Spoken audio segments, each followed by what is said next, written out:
안녕하세요. 반갑습니다. 특허그룹 JMP의 박수영 변리사입니다. 오늘 시간에는 이런 것도 특허가 될 수 있어 라는 걸 주제로 이야기를 해보려고 하는데요. 생각보다 어떤 발명들이 특허가 될 수 있는지에 대해서 각 분야마다 어떤 사업가분들도 그렇고 발명자분들도 그렇고 R&D에 종사하시는 분들도 그렇고 감각이 좀 다르신 경우가 많아요. 그래서 어떤 분야는 발명이 될 수 있는 것이 상당히 많음에도 불구하고 발명인 줄 몰라서 특허를 내지 않았다가 나중에 경쟁사가 특허를 확보해서 오히려 내가 그 발명을 먼저 했음에도 불구하고 내가 그 기술을 더 잘 암에도 불구하고 그걸 사용하지 못하는 경우가 발생하기도 하고요. 또 어떤 경우는 당연히 특허가 될 수 있을 거라고 생각을 해서 이 아이디어가 되게 괜찮은 거라고 생각하고 변리사를 찾아가서 상담을 받아봤는데 이거는 특허가 되게 어렵다라는 말을 듣고 좌절하시는 경우도 있을 수 있겠습니다. 그래서 사실은 오늘 주제는 조금 더 발명이라는 것이 생각보다 되게 다양한 거를 커버할 수 있다. 발명이라는 범위가 여러분들이 일반적으로 생각하시는 것만큼 좁은 범위가 아니라는 것, 생각보다 넓다는 것을 주제로 말씀을 드리려고 합니다. 발명의 범위는 자꾸자꾸 시간이 갈수록 넓어지고 있는 추세입니다.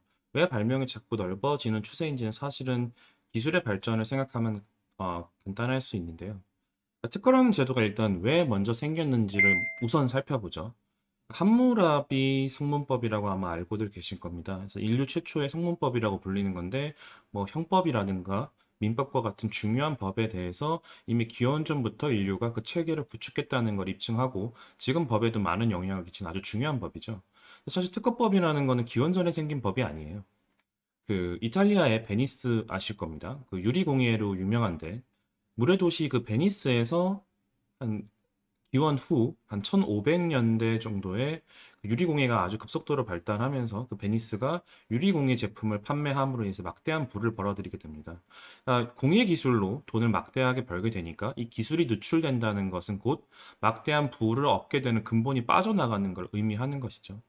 그래서 그 당시에 기술자들을 한 섬에 다 가둬놓고 기술이 누출되지 않도록 억지로 물리적인 공간을 제한함으로써 기술의 누출을 막으려고 했지만 기술이라는 것은 형체가 없죠.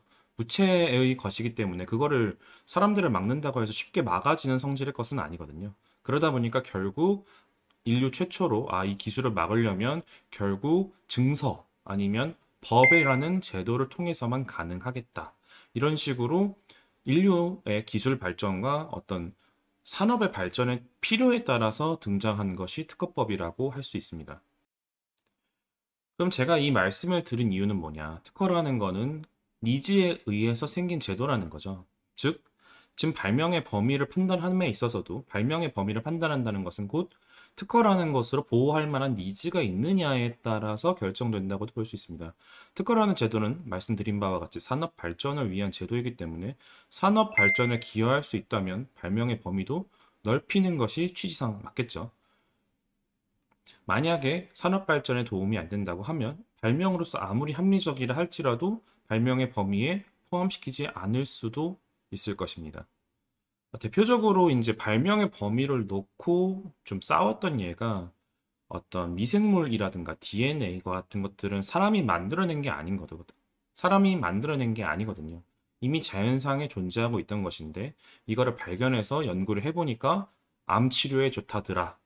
뭐, 코로나 치료에 좋다더라 하는 것을 발견을 했을 때 이미 자연상에 있는 것을 발견하기만 했는데도 우리가 그걸 발명이라고 볼 수 있을 것인가? 특허의 보호 범위로 포함시킬 수 있을 것인가가 상당히 오랫동안 논의가 되어 왔었습니다. 그래서 이런 논의가 가장 활발히 논의했던 것이 미국인데, 미국에서는 처음에는 이걸 부정했었습니다. 그러니까 자연의 산물, 인간이 기여하지 않은 것은 창작이 아니니까 그걸 발명이라고 볼 수도 없고 특허를 통해서 누군가에게 독점할 수는 없다는 논리가 있었습니다. 되게 합리적이죠. 사람이 만들어내야 발명 아니냐라고 하는 데는 사실 이렇다 할 반박 논거가 없잖아요. 하지만 결국 미국도 그렇고 전 세계도 그렇고 지금은 그러한 DNA의 발견과 같은 것들도 다 발명의 범위로 인정을 하고 있습니다. 왜 그럴까요? 그거를 우리나라만 인정을 안 해줬는데 옆 나라에서는 사실 그러한 발견들, 인간의 질병 치료와 관련된 기술들은 엄청난 경제적 가치가 있거든요. 그거를 특허를 보호하지 않으면 아무나 쓸 수 있게 됐다는 것이고 아무나 쓸 수 있게 되면 시장에 혼란이 생기겠죠. 그러니까 결국 기술이 발전하고 그 기술에 대한 니즈가 있으면 있을수록 발명의 범위를 제한하는 게 오히려 산업 발전에 도움이 안 된다는 거죠. 그래서 이러한 경향을 미국에서 유명한 차크라바티 판례라는 것이 있는데 그 판례 유명한 워딩이 있습니다. 유명한 명언 같은 건데 태양 아래에 인간이 만든 모든 것은 발명이 될 수 있다라고 얘기를 합니다. 상당히 멋있는 말이죠. 태양 아래에 인간이 발견하고 만들어낸 모든 것은 발명이 될 수 있다. 그래서 좀 멀리 돌아왔습니다만 오늘 제가 드리고 싶은 말씀도 마찬가지입니다. 이 발명자 분께서 이것도 발명이 돼? 라고 하는 부분도 있을 수도 있고 당연히 발명이 되지? 라고 생각되는 부분이 있을 수도 있습니다. 근데 사실은 산업 발전이 도움이 되고 이것이 누군가가 독점했을 때 그 폐단이 클 수 있기 때문에 웬만하면 어지간한 것들은 다 발명의 범위에 포함이 될 수가 있습니다. 그러면 이제 이 부분을 어떤 분야의 분들께서 가장 간과하고 계시냐를 말씀드리면 소부장입니다. 소재, 부품, 장비, 어떻게 보면 가장 역사가 긴 산업 분야라고 할 수 있겠죠. 어떤 전문가 분들도 많이 계시고 어떤 양산을 위해서는 공장이라든가 제반 설비가 많이 필요하기 때문에 인프라도 상당히 중요한 산업이라고 할 수 있습니다. 그래서 이런 역사와 전통이 깊은 분야답게 되게 많은 기술들이 녹아져 있어요. 근데 여기에 연구자분들은 본인들이 갖고 있는 그 필드에 있는 분들이 가지고 있는 노하우가 상당히 많거든요. 근데 그거를 그렇게 생각하시는 경우가 많아요. 이거는 이 분야에 있는 사람이면 누구나 아는 당연한 기술인데 어떻게 이게 특허가 될 수 있느냐라고 말씀을 하세요. 그런데 그분들이 당연하시다고 말씀하는 것들을 막상 글로 옮겨서 특허 문서화를 시켰을 때 그분들이 당연하다고 하는 부분이 그 사람마다, 연구자마다, 개발자마다, 기술자마다 조금씩 다 다를 수 있어요. 각자 전문적으로 다루시는 장비도 다를 수 있고 공장도 다를 수 있고 개인의 경험이 결코 동일하지 않거든요. 그렇다 보니까 그걸 특허로 만들었을 때 의외로 당연하지 않은 정말 기술성이 있는 발명으로 인정이 되고 특허가 가능한 경우가 많습니다. 그래서 이게 어떤 경우가 있냐면 공장에서 주로 사용되던 기술인데 당연히 특허거리가 안 되는 줄 알고 특허를 안 냈어요. 그런데 경쟁사에서 우리 공장보다 더 덜 떨어진 기술을 갖고 있는 업체가 우리 입장에선 당연하다고 생각되는 걸로 특허를 내더니만 이제는 우리 공장한테 너희의 기술은 우리 특허권의 침해다라고 소송을 걸거나 경고장을 보내는 경우가 많습니다. 사실 제가 이제 대기업 인하우스에 있으면서 이런 설비 관련된 소송이라든가 분쟁, IP를 상당히 많이 다뤘는데 그래서 이런 경우에 이제 어떤 공장의 우수한 기술자분들은 되게 억울해하세요. 아, 특허라는 제도가 말이 되냐? 이런 당연한 것들, 우리가 모두 알 수 있는 것들을 가져고도 특허를 받을 수 있는 게 말이 되냐? 정말 뛰어난 기술만 특허를 받을 수 있어야 되는 게 아니냐라고요. 물론 그분들이 말씀하시는 게 맞죠. 당연한 기술이라면 특허를 받을 수 없겠죠. 하지만 소재 부품 장비, 그리고 공장 설비라든가 라인과 관련된 기술들은 생각보다 많이 대중에 공표되거나 공개되어 있지 않은 경우가 많아요. 그래서 특허청에서도 이러한 기술이 실제로 모두한테 널리 알려진 기술인지를 확인할 수 없고 또 그런 분들이 머릿속으로만 생각할 때는 당연하지만 그걸 자기 라인에 적용하는 방식이라든가 구체화하는 방식에 따라서 얼마든지 다른 사람들과는 다른 더 독특한 기술을 가진 특허를 탄생할 수 있거든요.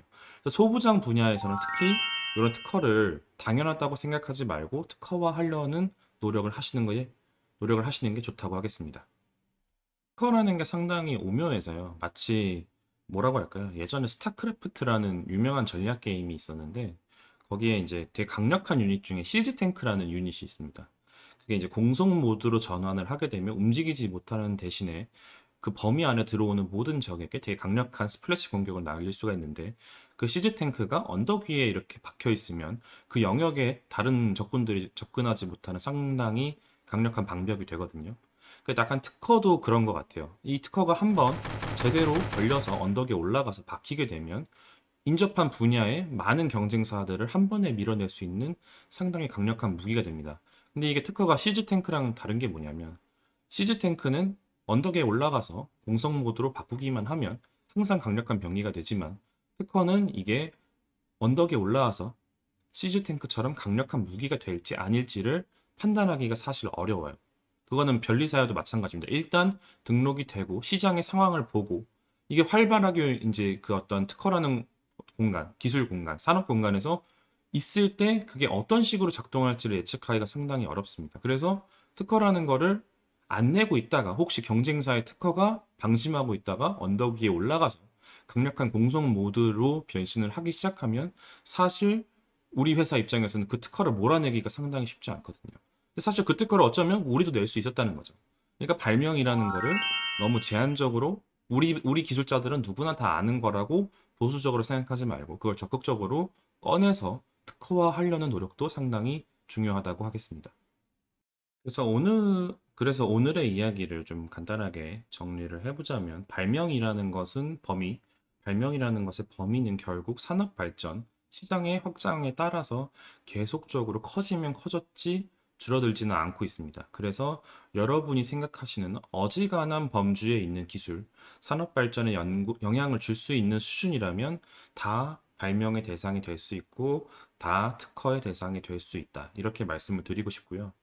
특허 무용론으로 유명한 미국의 제임스 포스너라는 판사가 있습니다. 특허 제도가 오히려 산업 발전을 저해하고 있다라고 주장하는 판사인데요. 그 판사의 논거에 따르면 특허를 기술적 우수성으로 주는 게 아니라 기업들이 R&D 비용을 투자하는 거에 맞춰서 R&D 비용을 많이 투자하는 기술에만 특허를 주자라는 주장을 해요. 그러니까 제약 분야와 같은 분야에만 특허를 주자는 거죠. 그러니까 이 사람도 특허가 산업 발전에 해악을 끼칠 수도 있다고 생각하면서도 특허를 없애자는 게 아니라 R&D 비용, 즉 기술 산업에 있어서 투자하는 돈으로 보자는 거죠. 이런 이유를 하는 게 이유가 무엇이냐? 결국 산업이든 시장이든 다 사람들이 먹고 살기 위한 행위로 결정이 되는 거잖아요. 그러니까 발명이라는 게 사람이 먹고 살기 위한 것, 기술 발전, 시장 상황과 결부돼서 결국 받을 수 있는 것이 될 수밖에 없다는 것을 특허 무용론을 주장하는 그 판사조차도 그렇게 말을 한다는 거죠. 그러니까 특히 저희가 오늘 좀 소부장 위주로 말씀을 드렸습니다만, 소부장 분야에 있는 경우에는 아무래도 특허를 확보하려는 노력도 다른 분야, IT 분야에 비해서는 상당히 적은 편이고, 이게 특허가 될 수 있냐라고 생각하시는 분야도 상당히 많습니다. 하지만 제가 어떤 CJ 제일제당의 어떤 인하우스 변리사라도 있어 봤었고, 스타트업이라든가 소부장 관련 기업들 상대로 많은 특허건을 다루어 봤는데, 생각보다 그분들께서 가지고 있는 노하우라든가 암묵지가 특허가 될 수 있는 경우가 상당히 많고, 특허가 됐을 때 경쟁사를 견제할 수 있는 상당히 좋은 무기가 되기도 합니다. 그래서 물론 이제 특허도 비용이 발생하다 보니 무조건적으로 특허를 내야 할 건 아니고, 또 노하우로, 어떤 특허는 대외적으로 공개가 돼버리니까요. 노하우로 관리를 해야 되는 기술들은 관리를 해야겠지만, 경우에 따라서는 어차피 경쟁사에게 노출이 되는 기술들이 상당히 많습니다.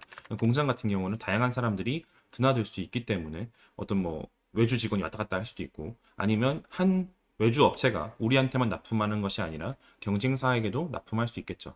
그렇다면 우리 라인을 위해서 최적화하는 그 기술이 만약에 생산업체에게 있다면 그 기술은 특허화를 해서 경쟁사에게 납품할 때는 사용하지 못하도록 제약을 거는 게 유리할 수도 있겠습니다. 오늘은 어떤 주로 소부장을 위주로 어떤 발명의 범위가 넓다는 것, 생각보다 많은 것들이 특허가 될 수 있다는 것에 대해서 말씀드렸습니다. 감사합니다. 저는 다음 시간에 더 재밌는 주제로 찾아뵙겠습니다. 특허그룹 JMP의 박수영 변리사였습니다. 드렸습니다.